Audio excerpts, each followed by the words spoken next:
Hello, welcome to this week's episode of the Let Me Ask You This podcast. I'm your host, Ebie Hepworth, and I'm so thankful that you're here. We are gearing down, and this is the last episode of season 2 of the Let Me Ask You This podcast. And I just have to say, to come right out of the gate, thank you. Thank you. I cannot tell you that enough. It's not lost on me that you have stuck around and that just so many people have listened to these episodes and these conversations and sent messages and just sharing how they're influencing your life and just what Jesus is speaking to you through them. And so I want you to know it's not lost on me of what a gift it was to get to record season 2. I mean, every guest, every conversation, and I even go into this in this episode, but I feel like I'm like, this was all for me at the end of the day. In the sense of I learned so much about just this sweetness and the tenderness of God through these conversations. And so I'm like, dang, even if no one would have ever heard these conversations, I just feel so genuinely grateful because I have just learned and just, experienced a different side of who Jesus is through these conversations. And so thank you. It just means so much. And so as we close down the year of 2024 and we close down season 2, I just want to say thank you for sticking around here. And I'm so excited to get started on a season 3 after a little bit of a rest break and just really kind of taking a minute to walk with the Lord to see what does he want season 3 to look like. So as I always say, this is not my podcast, it's his, which sounds cheesy, but I really mean it. I mean, I truly just want his agenda and the conversations he's having to be had here. So in this conversation, I asked my best friend, Anjel. I had such an amazing response of people listening to her episode. And she had the most amazing idea of what if we just wrapped up this season with interviewing you? What if I was the host and we interviewed you? And I was like, let's do it. That would be awesome. And so in classic Anjel and Ebie fashion, we just clicked record with no plan. So this is just a conversation from the heart. And she just asked me questions about the last couple of years and this season. And so without further ado, here is the last episode of season 2 of the Let Me Ask You This podcast. Can you hear me? I can hear you. Okay, guys, we had such a response. I don't think we have ever had a response quite like when you were on the podcast. I got so many DMs. It is the second most listened to episode. In a matter of days, it was the second, which means that people listen to it fast. People love Anjel Murphy. I love the people. With your lint roller. So if you are listening to this in your car, if you're listening to this in your car and you just have the audio, I have a microphone I'm talking into. Angel's talking into a lint roller because she doesn't have a microphone. It's the vibe. For the vibe. This episode is reversed, and Anjel is our host, and I am the guest. And so, would you want to welcome people to the Let Me Ask You This podcast? Everyone.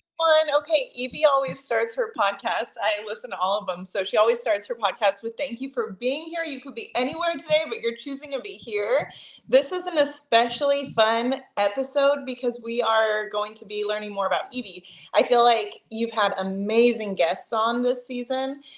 And I remember when you first started, let me ask you this, the latest iteration of this podcast, because it's gone through kind of different phases. And I feel like you've had so many incredible people on. You've had people who are kind of pillars in their community. I was just going to say that.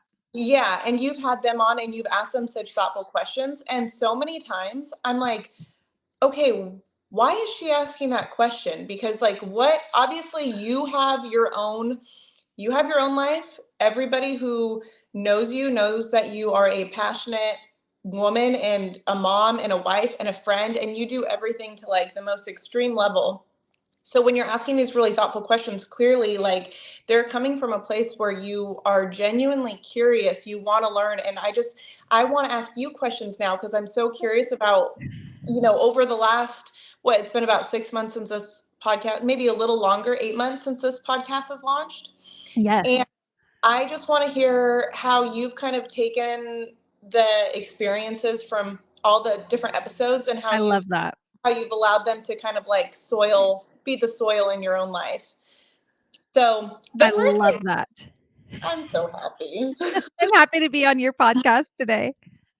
I'm happy to keep holding this lint roller and not even be phased by it. Oh my gosh. I just want to echo everything you just said. I feel like I've been like, I can't even believe that all of these people have given me an hour of their life. And not only that, I can't believe I'm learning from all the things they're saying. Like every single episode I've walked away and I'm like, I can't believe I just got to have that conversation with these people. Like it really has been, if anything, all of these conversations have been for me selfishly of like, wow, I am really reaping the benefits of wars that you've fought and battles you've won. And now I get to sit here and learn from that. And it's just been like, oh my gosh, it's been so remarkable. And it's like the few DMs that will just trickle into my inbox of like this, especially your episode. People just, oh my gosh, you were such a gift to so many people.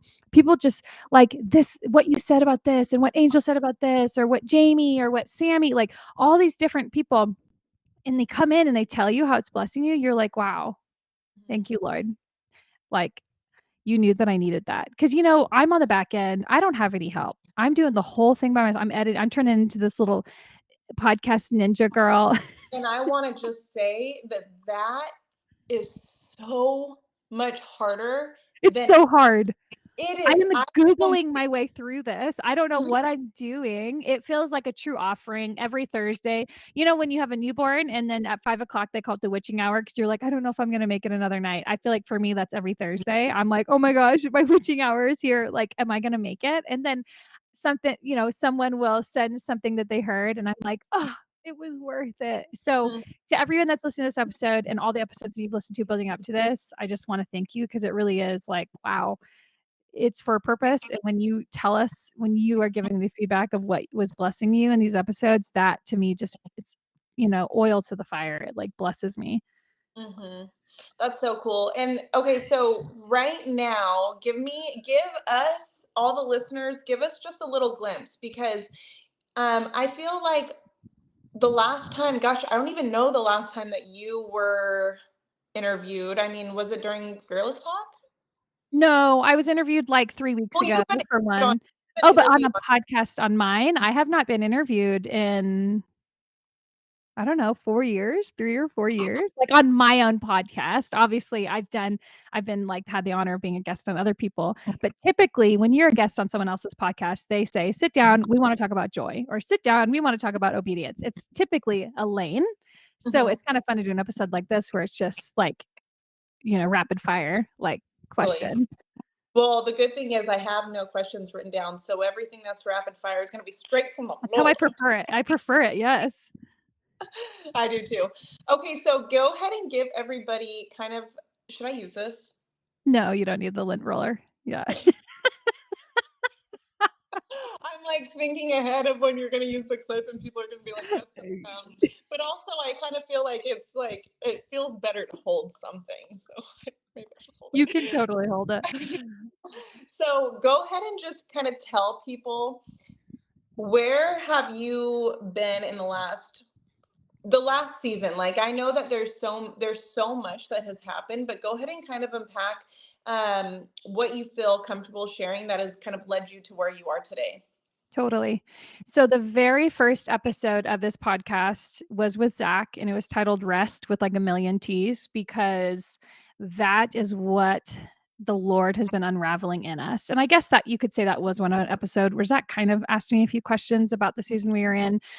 But that the last 3 years has really been so much unraveling of leaning into a rhythm of rest so then you can run the race with endurance. And like for people who don't know a lot of my story, I'm a mother of 4. Our big 2 came through our family through the miracle of adoption, and our little 2 were through the miracle of, after years of infertility, birthed them. And it was just it's amazing. It's like the way that all of our kids join our family, it's never gonna be lost on me. I'm like, It will amazing.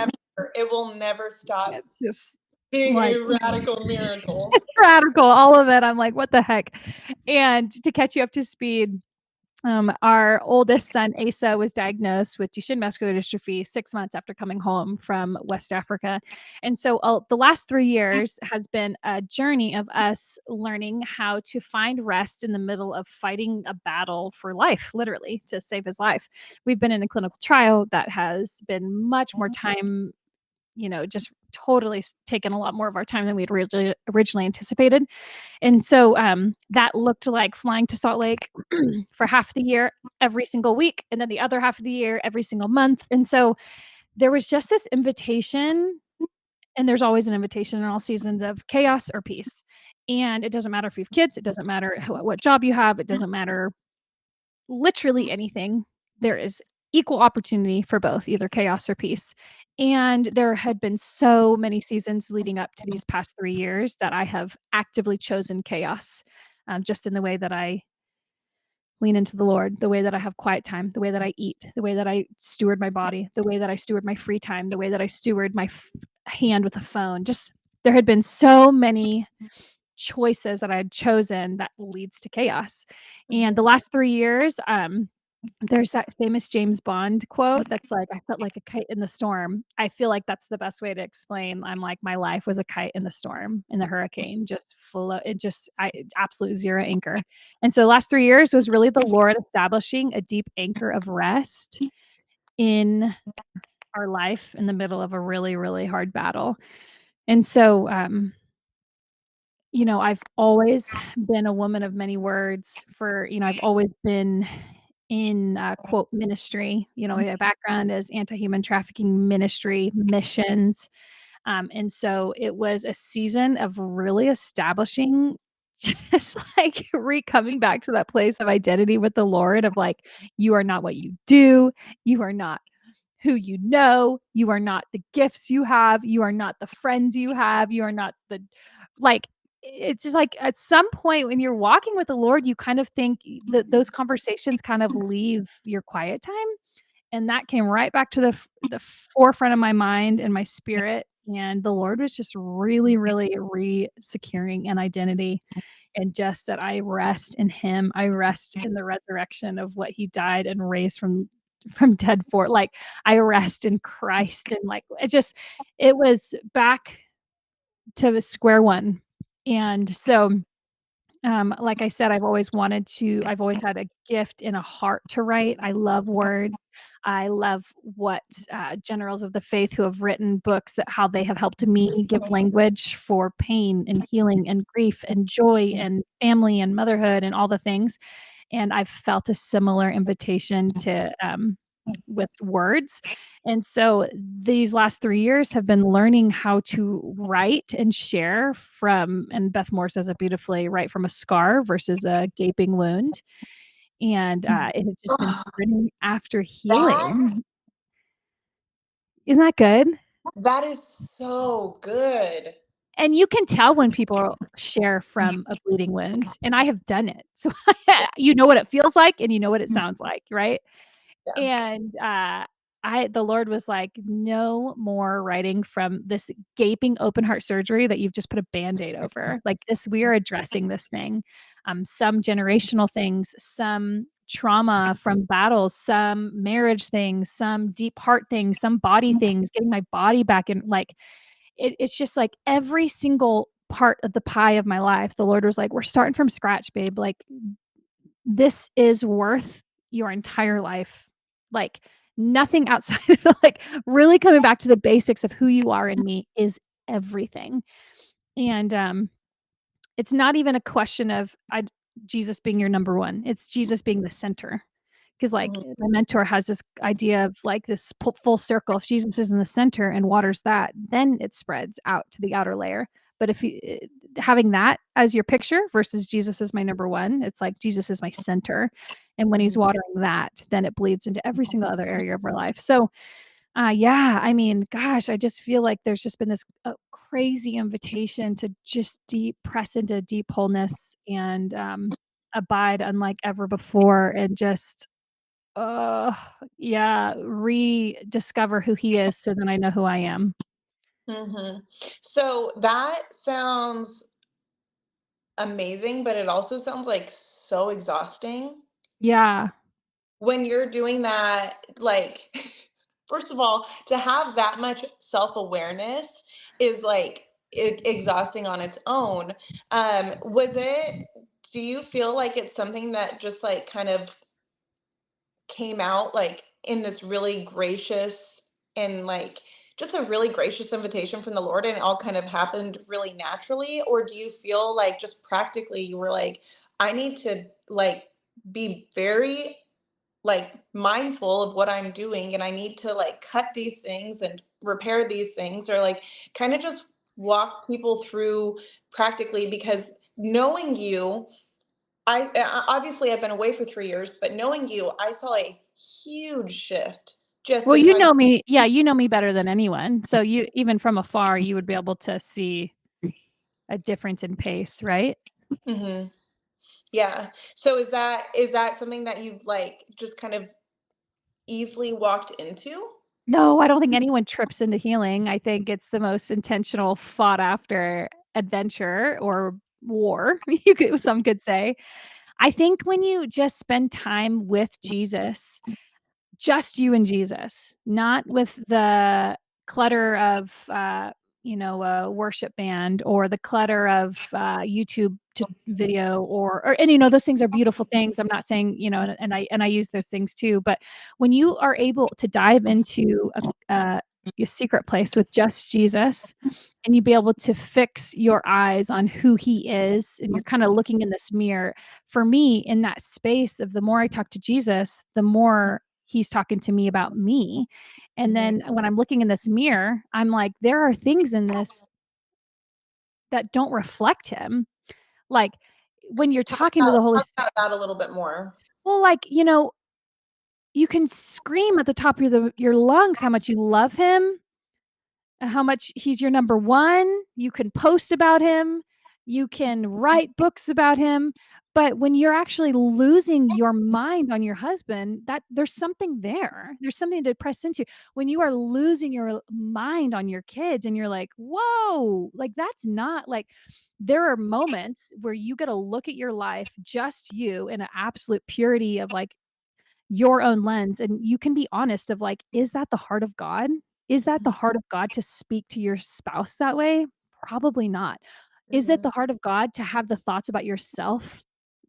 That's not how God speaks. And I'm over here like, dang, that's a like, and so when you actually are able to get quietly before the Lord and be like, hey, I said this. Where did that come from? I had Mhm. this thought about myself. Where did that come from? I'm worrying about these things. Where is this coming from? It starts to highlight this like, whoo, there's some deep stuff here that the Lord really wants to work through with you. It's not Mhm. like you're getting healed for him. Oh, I want to get healed so I could do more for God. I want to heal with you, Lord, so then I can live life with you. It's this Emmanuel withness that like is my mentor, and I've said this in other episodes too, but it's transforming this concept of faith as a solo to a duet. And it's like this, okay, I have been doing everything all by myself, but then when I'm dancing with him, it's this duet, or I'm singing with him. It's this we're bouncing off of each other. And so I think my faith in the last 3 years has transformed much more into a dialogue, and I have read about people talking about that. I've seen people speak from that perspective, and I'm like, "But how? How does somebody just do life with God?" Like, at what point is he like your friend and you're just involving him in your every moment? And for me, it was a spiritual awakening of like, wow, there are so many parts of my life that is ugly, that I lack. There are these shadows that I can't fight by myself, and I shouldn't. And so I'm inviting Jesus to really come into these shadows, to come into these inner struggles, some that I've shared with my closest people like you, some that I never have, because there's just it's so dark. It's so like, oh gosh. And so um That I love that, and I don't mean to cut you off, but I yeah, just wanna say, like, the shadowy places, to me, I mean, in my own personal life, I have been like, the shadows are, like, the only like, why not be in the shadows? There's nobody else out here in the open daylight, so why it's very not be in. safe. Yeah. It's there's I a should point say where it gives the perception of safety, but it's not. it gives this perception of safety, and it makes you feel like it's it makes you kind of, wonder like, "Oh, could I keep staying here? Like, I don't need to go out there." And it truly isolates you. There's no So risk involved. Yeah. And let's just take that back. Like, is that not the response of the fall? To go into the shadows and, like, conceal yourself so then you're not seen? The very first thing after that happens that God says to Adam and Eve is, "Where are you?" And I cannot tell you, and also in, like, 3 of the 4 gospels, the first time that you see red letters in the gospels, it's a question. And so I think there's this invitation when we come into the shadow moments of life and we are like, and honestly, hiding feels comfortable and it's easy and there's no risk. And, our pastor says you spell faith risk, and shadows have this weird way of camouflaging themselves as allies. And it's just like, oh, and it's this weird thing where it becomes your friend. And then you only can feed it through isolation. And it's just this restoration and ecosystem of hiddenness, and hiddenness in the Lord is the greatest gift, and it's the only way to prepare for, like, true. I mean, look at the life of Jesus, but then hiddenness in the shadows, it's game over. The enemy is going to just absolutely breed lies and breed. And so when you expose those shadows for what they are, and when you actually get into the position in Christ where you are able to answer the questions that he's been asking since Eden, where are you, Elizabeth? Where are you, Angel? Where are you? And then you're taking personal inventory. When God asks questions, it demands this, like, oh gosh, yeah, I got to take inventory. So to answer your first question, like, how do you get to that place? When you have that quietness with the Lord and you read who he is in the word, and then you're like, he's asking me the question, where am I?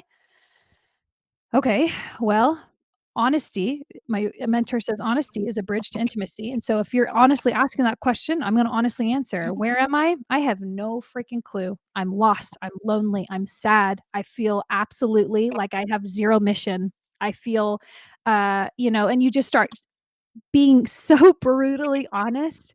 I feel like once I got to that place with Jesus, he was like, yes, I Mhm, can work with that.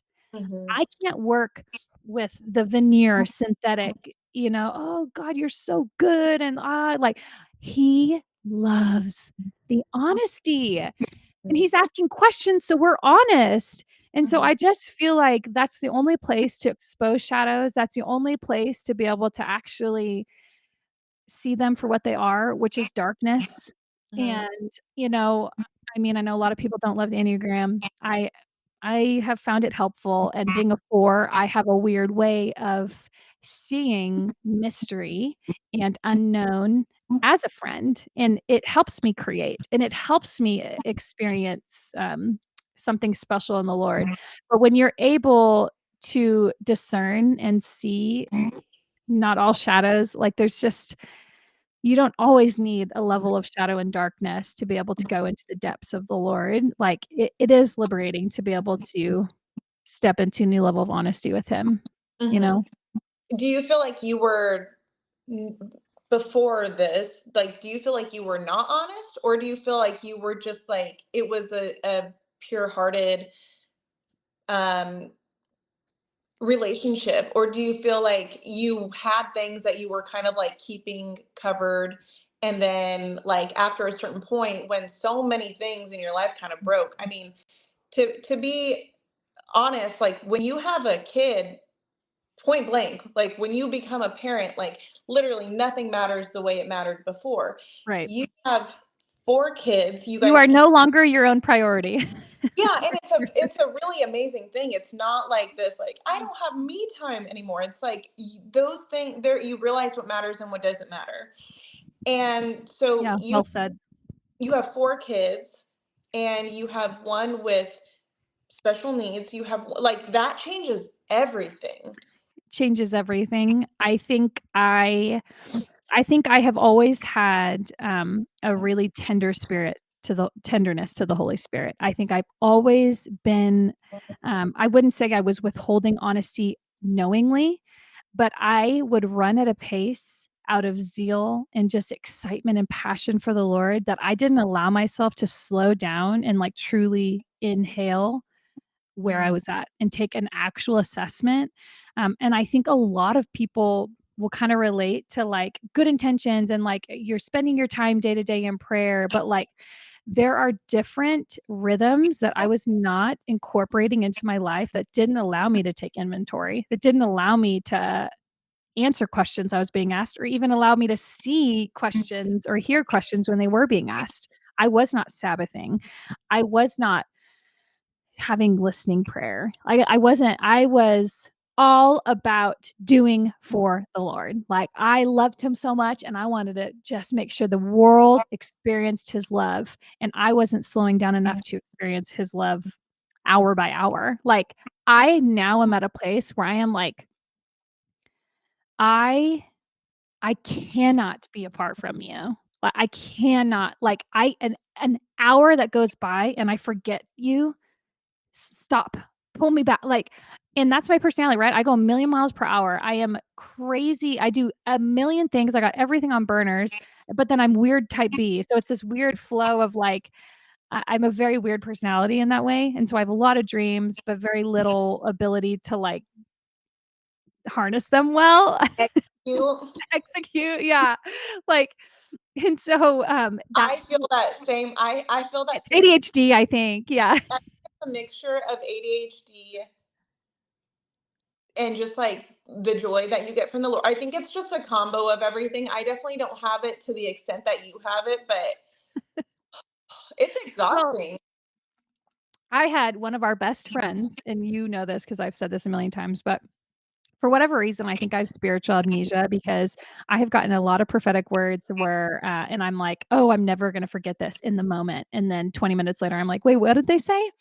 But of course, this one stands out because it wasn't positive. And one of our best friends said, gosh, I was probably like, I had recommitted my life to Jesus maybe a year and a half before. So I was that fresh baby vampire Christian, just like every till the ends of the earth, no. And just like, I was like, you can't sleep. Everyone has to know the gospel. You know, that was how I was. And, and I remember those days. oh man, those days were wild. Bless it. But a friend, one of our best friends, came to me and said, Evie, your zeal outweighs your wisdom. And there was a whole thing, and there was like patting of nice things before and after. So it didn't totally crush me, but it did crush me because I think about her saying that to me, and even the look on her face when she told me, I think about it literally every day. And I'm like, in zeal, there is a level of zeal that's so beautiful for the kingdom, right? But the word says the beginning of all wisdom is the fear of the Lord. And fear of the Lord requires you to sit down and meditate on who he is and the magnitude and the majesty and understanding that part of his face and understanding that part of his heart. And I was so excited. Like, and so I think this, like, stepping into my 30s, oh my gosh, I turned 33 in a week. My Jesus year. And I you too. We know. both do in I 2 know. weeks. I'm honestly so excited. It's wild. Um, Stepping into into my 30s, there was something into the maturation, maturation. Mat- Maturation doesn't sound right, but Doesn't feel maturation, right. maturity. Maturity. There we go.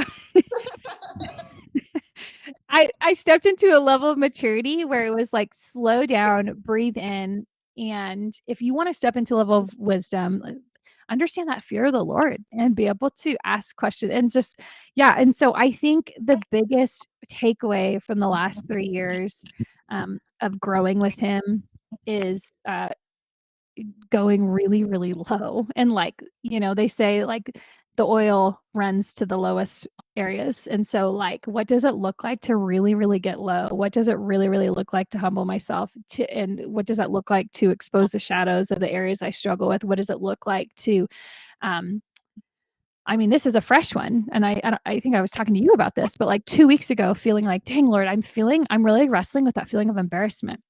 Okay, Mhm. Elizabeth, and talking to him. Okay, what does it look like? Okay, and I feel the Lord, hey, offer this to me. This is an offering. This is a love offering to give me the emotions of embarrassment. Okay, Lord, well, walk me through. What does that look like? How do I offer to you embarrassment? How do you look at my embarrassment and see that it's an offering? Like, and it's this dialogue with Jesus of like, I'm feeling this. Now what do I do? And then he walks me through. And is it a one moment thing? No, it's been a thing that each day he's giving me more little pieces, and every single thing has been on his word. It hasn't been on this encounter moment. He's walking me through in his word. What does it look like to offer up this feeling of embarrassment, and him exposing that shame with lipstick on? And so, what is it like? What do you do with shame? And just like, you're never graduating into this place of arrival. It's just you're always in this classroom with him where he's walking you through how to know him more and how to offer up more and how to um, just yeah, find more parts of your heart that he wants to come in and invade and really shed truth into. So, yeah, Mm. I think Mhm. everyone is always gonna be a work in progress until we and then we get into glory with him, and he's like, "That like, it wasn't all for nothing. You know more of who I am." Like, you we're gonna be able to be face to face with Jesus and be like, "I know you. I spent my life knowing you. I spent my life understanding your voice." Like, eh, a woman at our church preached a couple weeks ago, and this has been sticking with me like crazy, where, you can learn as a shepherd. You could say ask a shepherd, "Okay, what sounds do you make? What ticks do you sound? What whistles? Okay, a little bit lower of a tone." You can do every single thing and mimic the shepherd, and the sheep's ears won't even flinch. But then the second that the actual shepherd talks, all the sheep instantly turn. It's because they're trained to only know their actual shepherd's voice. And it's just this beautiful growth of stepping into that, of knowing the counterfeit, knowing when other things, and then being like, oh, that's my shepherd. I know that voice. I know Mhm. that. And I know that's truth. And yeah, that's what the journey I've been on of knowing that Mhm. voice. Mhm. Do you feel like you've seen, like, fruit from that? Oh my gosh. Yes. In I my know the answer marriage. to that, but I just want Yes. to hear you explain it. Oh, I would say the biggest relationship that I've seen that fruit in is my marriage. I mean, we just celebrated 10 years last month, and my marriage to me is the greatest trophy of grace in my life. I think the first 6.5 years of my marriage was um, so unbelievably hard. So hard. It was so hard for a lot of reasons. We, have weathered a lot of storms that people just shouldn't have to weather together, and so that, we let the storms harden us. They didn't soften us. For me, so much of who Zach was, I really wanted to. I saw what needed to be changed in him, and I was just like, rather than like analyzing and taking inventory of my own heart, right? And so, um, and just lack of mentorship and discipleship and gosh, own personal I mean, I would say my own personal healing, Zach's own personal healing, us separately going to counseling and really running after those wounds and doing the hard heart work Mhm. has absolutely transformed our marriage, which is obviously bleeds into everything. Like, it's pretty crazy to me when your marriage and that special relationship feels so rocky that Mhm. it instantly strips you of wanting to dream in other areas. Like, you instantly like, "Nope, I don't wanna do it. Nope," and you just discount, disqualify. You have 0 passion, 0 vision, and it's because that relationship is important. Like, it really sets the temperature and the atmosphere for a majority of your life, and Mhm. so doing the hard work of my own heart and then letting that doing the hard work of our marriage, like really allowing the Lord to restore it and have it walk in healing and wholeness has catapulted our family. It has catapulted giftings, doors opening. I mean, oh Mhm. my gosh, God cares about the heart of you and the heart of your relationship so much.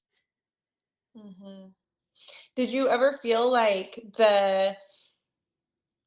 all because you guys really have gone through a lot of things, that some of which, like, were, I wouldn't say, like, you shouldn't have gone through them. Like the Lord, invited you to go through so much of them, like being missionaries your first couple years, and having like a fully remind me of what it was called, what, like donor-based income.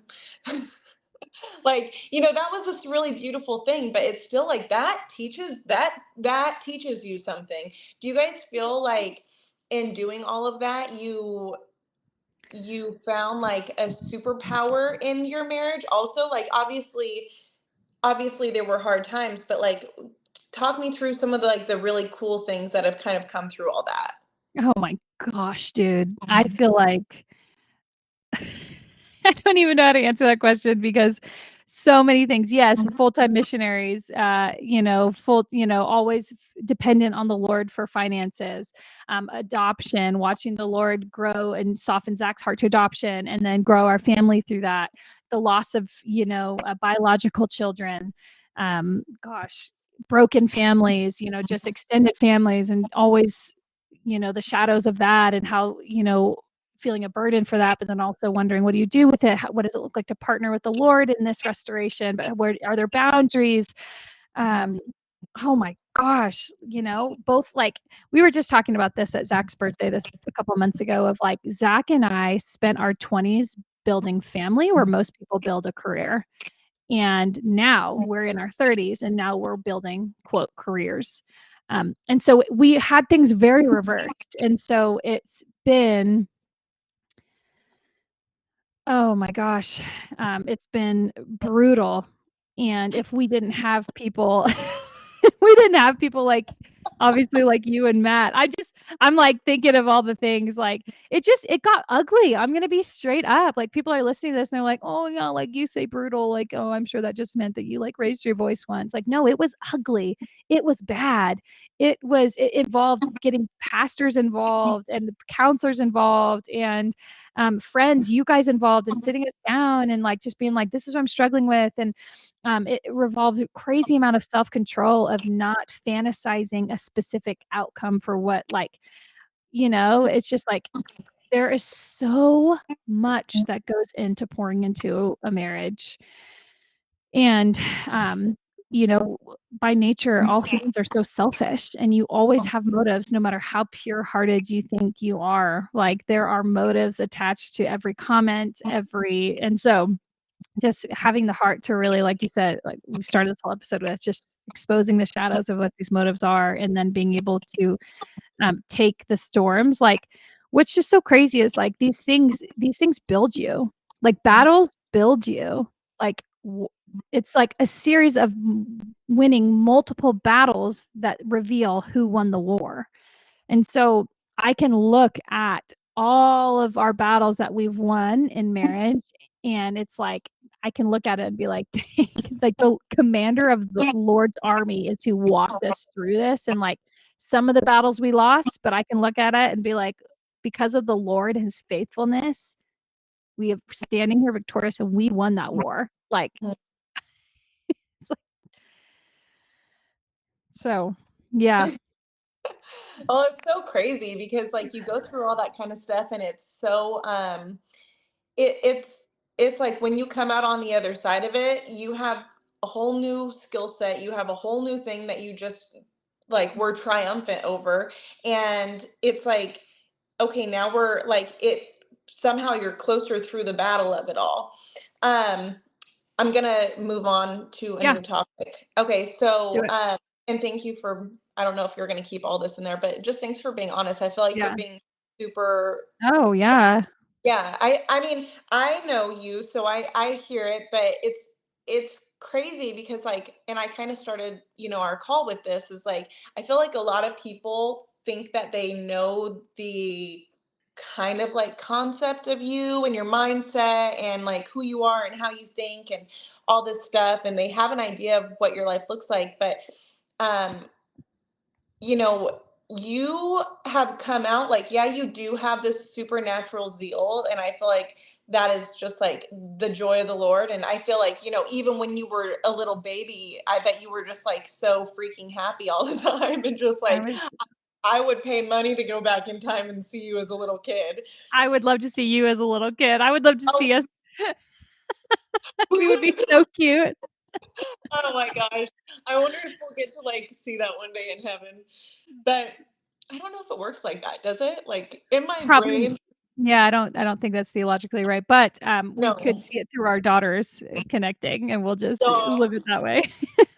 Yeah, yeah, we'll do it that way. I know, I'm like, is it theologically sound?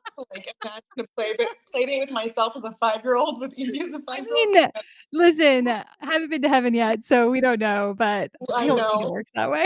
I'm constantly finding out new things about heaven where I'm like, wait, really? I know, heaven's wild.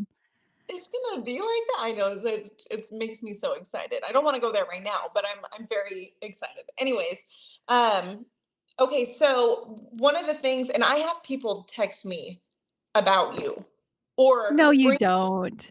Yes, I do. Yes, That's I don't believe you. and okay, well, I'll give you one that you believe. My family is obsessed with you.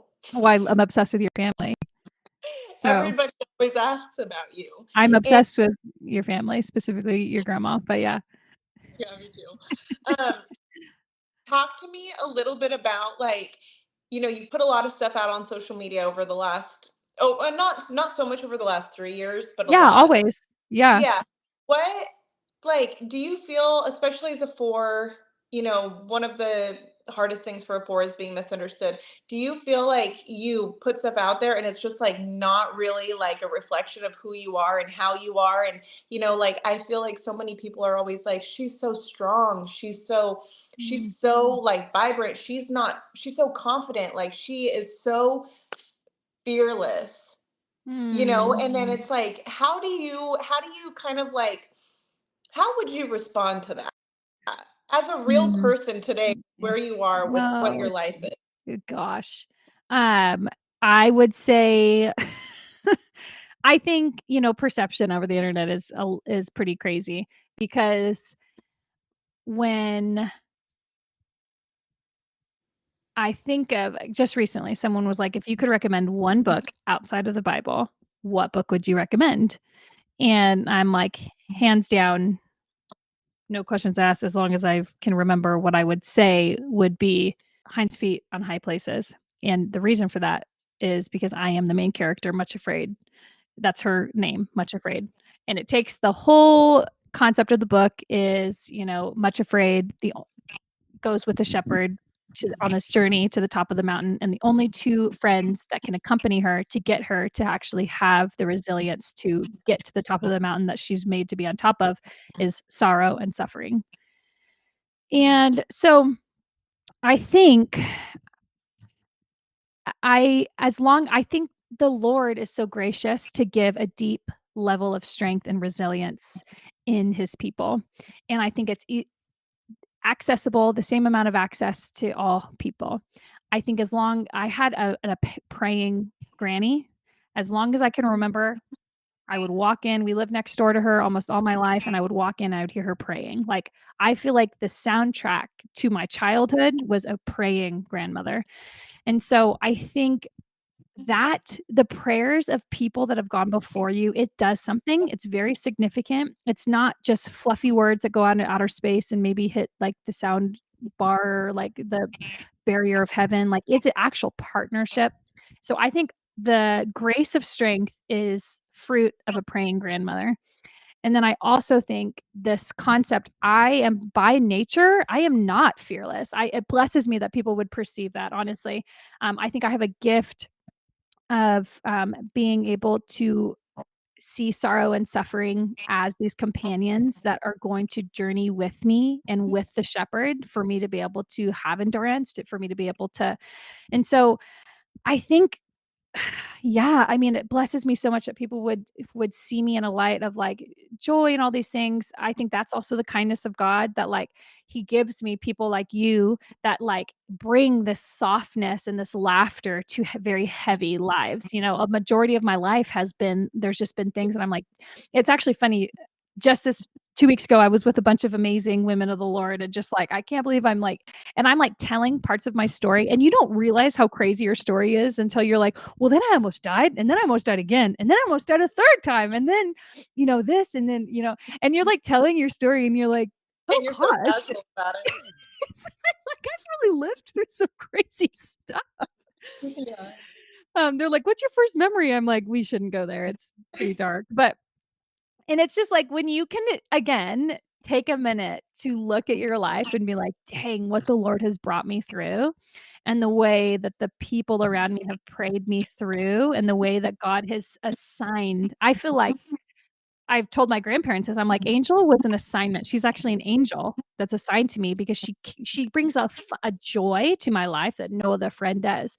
Liberty was assigned to me. Allie was assigned to me. There are these people that are assigned. I'm like, "This is the kindness of the Lord to weave our stories together," because it's things like that, these little tiny gifts that it's like, that is what allows me to keep my head above water from sinking.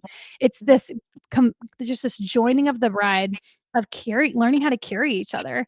And typically, when you learn how to carry someone else, that gives you a little bit of wisdom of how to carry yourself. Like, you're like, "Dang, I'm giving this person this advice. I should probably take it."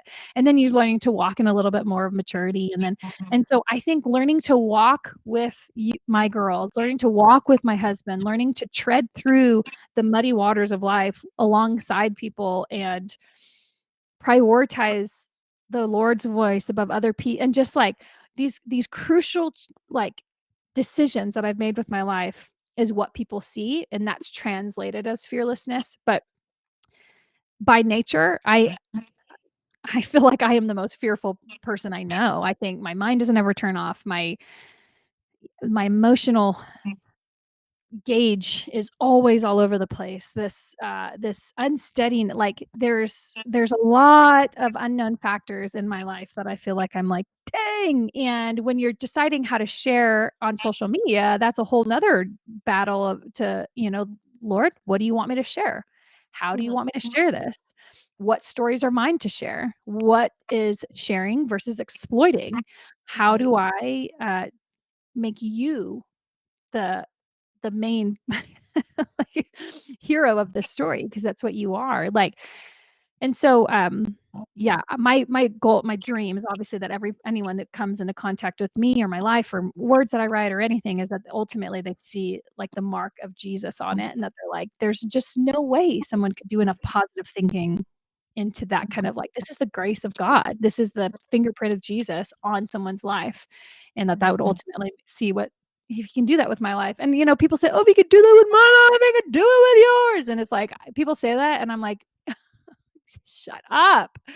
But it's true. People say it because it's true. If people knew the way that my mind works, the thoughts that I have, the wars that I just daily am like, um and then they see the way that God walks with me in it, as a counselor and as a coach and as a father and as a shepherd and all these things. It's like they would see, okay, he really can do that with my life too. Hmm. Yeah, I love that. I'm kind of getting even, obviously, it wouldn't be a podcast if I wasn't getting emotional. I was like, "Are you crying? I can't tell if it's just the light." I'm kind of getting emotional because it's true. There are so many things in your life that you could just break over.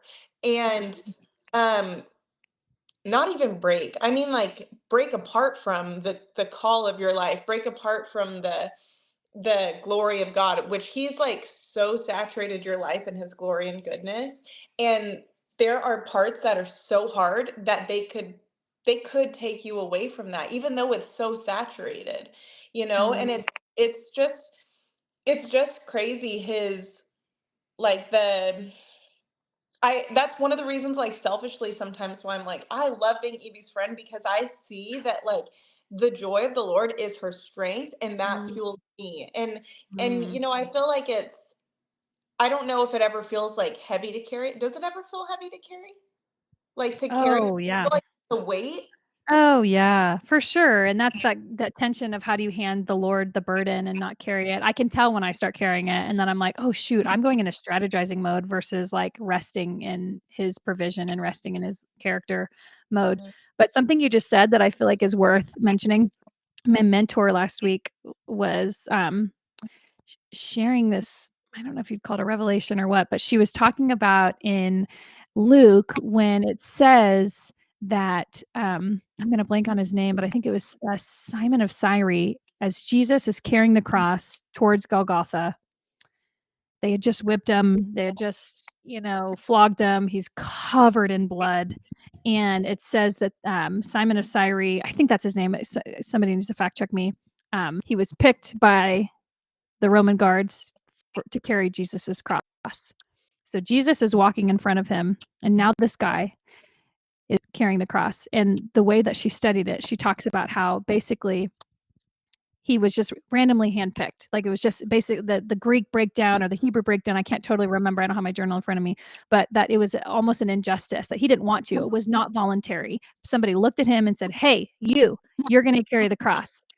And then it's him carrying this super heavy cross. And so he's having to look down. He can't obviously look forward and see bloody Jesus barely, crippling towards Golgotha. It's just, he's looking down and he's literally walking in the blood of Jesus. And she says, isn't it crazy that the first person that ever walked in the blood of Jesus didn't even want to? It was involuntary. He was chosen to do it. And I have been thinking about that since she said it. I'm like, how crazy that he was handpicked to be the first person to ever actually walk in the blood of Jesus, and he didn't even want to. It was technically an injustice. It was technically this, just like, he's like, no, why me? What the heck? Like, I just came here to give my offering to Jerusalem. Why? And so I've been thinking about that. What's that? I didn't ask for this. I didn't ask for this. But the first person on earth that gets to walk in the actual blood of God. Like, and so I just think so many times in my life how I've been like, I didn't ask for this. I did not ask for this. But I've found that it's that closeness, it's that trail that I'm like, dang, like it is something about the suffering and sorrow of God that just, it is this umbilical cord to closeness with him. There is nothing in the world that will absolutely keep you connected to him more than that, because you're like, wow, I am literally, there's no amount of money, there's no amount of the end of the day, he is the only one that will get me through this. No mental illness battle, no infertility, no family drama, not like, holy moly, like, God, you are the hope. You are the reward. You are okay. So keeping your eyes fixed on that and just being like, and understanding everyone has a cross to bear. That's a perfect metaphor of like, all of us have something that we're carrying that we're like, I didn't ask for this. I don't want to do this. This is an injustice. This is not right. I'm like, dang, we really don't have a say in the crosses that we bear. But at the end of the day, are we going to bear them? And the invitation is to walk in his blood in it. Like, it's just, that ministered to me so much when she said that. Yeah, that's crazy. Isn't that crazy? I've read that a million times and I never read that. I'm like, there's just so many layers to the word. I feel like so many times I'm like, kind of back to what you were saying earlier, like, when am I going to get it? Like, when am I just going to, like, it's not going to be hard anymore. Like, it will always be hard because you're constantly moving. If you're not moving, you're dead. Like, yes. And new challenges are always going to come. And so I love that mindset. And I love that story. I think it's going to be something that really blesses a lot of people just in hearing that. I'm going to be thinking about that. Do you feel like, kind of in the season that you're in now, you would, like, how would you describe it? As hopeful? Would you describe it as realistic? Like, what are some of the words, just as we kind of wrap up here, because I know you probably got to go. That's perfect. I would say I am the most hopeful I have been in probably a decade. I had a moment with the Lord last week where, like I was telling you, just into my inner heart, like I was struggling with just embarrassment and just, which, really is shame. And I was just kind of going through this dialogue with the Lord, and he started to really reveal to me, like, you can only love me as much as you love yourself. And and I said, okay, well, then what do you love about me? And I just opened this dialogue of the Lord telling me things that he loved about me.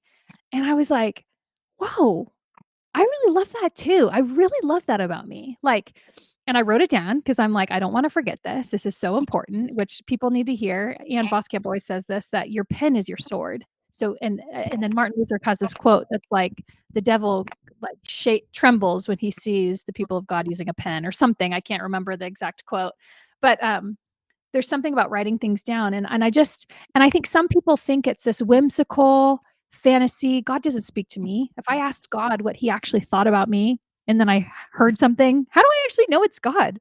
And it's like, if it's this character and this tone of love, you can rest assured that it's him. Like, Yeah. and so I just started going through this thing of God, he loves this about me. He loves this about me. And so there's this inner journey of learning how to love yourself and not obsess with yourself, not in vain of yourself. I know that too. I know that that's a counterfeit, attempt at trying to love yourself but yeah, I just think there's this invitation of learning how to really, really discover who you are and then ask the Lord, like, what he loves about you, how he made you the way he did. And then you're like, wow, this is actually like a deep relationship. Like, he's like my friend. Like, he knows me and he's revealing to me things that he knows about me. And then in that, I get to discover those things. And that's where confidence is going to come. That's where a deep well of joy is going to start to be dug. That's where things are like, you're just going to have a little bit more revelation of, the thoughts that he has about you, where you're like, wow, Because he's your creator. because he's your critter. He knows everything. Just like a little practical kind of way that I've kind of like helped myself be with the Lord is I've just been like writing my prayers down every day, and So good. I feel like it's kind of like it's so crazy. You're saying paper doesn't forget. I mean, that's the one that, you know what That's I'm a saying. great quote. I love that quote. Yeah, it's Yeah. great. Well, yeah, I didn't come up with it, but it's just like it's crazy to like look back and read the prayers that I wrote, because I'm seeing in moments where I was like scared and overwhelmed and anxious, and I'm seeing how then, like, just in the same sentence, literally the same sentence, God starts bringing revelation. Mhm. And by the end of the prayer, it's like, okay, maybe like, not every problem is solved, but it's like I kind of reverse engineered this anxiety. I Yeah, see it written out, and I did it with you. And so now I can kind of go about the next step. Well, sure. that's really, Now I really can good. kind of go, Yeah. yeah, I feel like I don't know if I anyone feel listening needs to hear this, and I don't know if you've struggled with this, but for a long time, I was like, oh, you don't want to write certain things down or even say things out loud because you're going to give power to them. Because there's that narrative that some dialects of faith would be like, no, you're giving power. And the other thing is that I had a lot of shame about my deep, deep fears and thoughts that I was so afraid that someone was going to read my journal. Did you ever feel that? And I'm like, oh, if my kids read my honest thoughts, or if my husband were to sneak into, I don't know, and then the Lord's like, wow, you're so afraid of the shadows and the exposure that if someone saw the real you, you'd be unlovable. And that is what is helpful, is that when you can actually acknowledge the deep seated fears, and I've done this, I do this actually often, where I will write my fear and then I'll say with a question, what do you say about this? And an example of a reoccurring fear that I've always struggled with, that I'll always have a financial need that's not met, that I'll always feel like an orphan financially, just as long as I can remember feeling like there's something that and so I write that one often, this lack. And I say, Jesus, what do you say about this? And then he says, well, what does my word say? I own 1,000 cattle on a hill. I that he even the birds will be met, their needs will be met, like, and it changes this dialogue of it's not this genie experience of I want this and this is final. It's that at the end of the day, he's gonna provide what he knows I need. He knows every need. And so it might not come in the form of a blank check or this, silly American concept of how so many of us fantasize about provision, but it'll be are your stomachs full? Do your kids have clothes? Are like, and then sometimes these gifts of surprise trips or different gifts and blessings will come and you're like, wow, I didn't need that. But in the kindness of the Lord, like he provided. And so I just think when you are able to shoot straight with yourself and not have this fear that your kids or your person or anyone's going to read it. I mean, I've had mentors say, burn it then. If you're so afraid of being honest, then write everything out, your journal, and then burn it if you're really that afraid. I am like, no, someday this is a trophy of what God's brought me through. And I want my kids to be like, dang, she wrestled with God all her life and still like stood with him. And so I've come to a place where I'm like, no, this is, I want to give my kids the inheritance of brutal honesty with Jesus and see that it does nothing but beautiful fruit in your life. But also, it's taken me a long time to get to that place because I had so much shame of exposing my actual thoughts. In my life, being out here and being lonely out here in Nashville for the last 3 years, not having hardly any community at all. You asked this question on your podcast recently to somebody else, like, what do you do if like you don't have community, or what do you do if like you don't have, these things in place, like these kind of like safe lifelines to connect to the Lord. And I forget who it was. Brenna Blaine. But was Brenna, it? yeah. Yeah, I loved her Yeah, episode. she's so powerful. So powerful. But they said something like, he will always meet you there. Yeah. So when it doesn't matter, and this just kind of ties back to the beginning, like, be with God, be honest. Nobody else pretending to like have it all together for the sake of like, what if this person reads my journal one day? What if this person thinks that I'm like, I don't have it figured out? What if this person needs to see me be strong? Like, more than anything, God is going to take your honesty and your purity, and he's going to transform you with that. Like, and it is so crazy. And that's why I love that you're doing this podcast again. I know that it's not easy. Yeah. There will be grace for the things that you've always said this too. And I heard this a lot, just like it was kind of a good catchphrase when I started like going to church, and it was, you're graced for this. And I feel like in this season with this podcast, you truly are graced for I this. sense it. Yeah. You have a million other things going on, and he has now given you a really beautiful space to honor him and to connect with him and bring his honest conversation. Yeah. Yeah, I just want to open the door for people to be able to come and take a seat and have their own, honest conversation with the Lord. Like, and the last thing I'll say is seasons of, I would say wilderness, just seasons where you're like, whew, I'm in a battle. Season that you've been in the last 3 years, and I've been in the last 3 years. The most effective strategy in all of the armor of God, everything is defensive except for the sword, which is the word.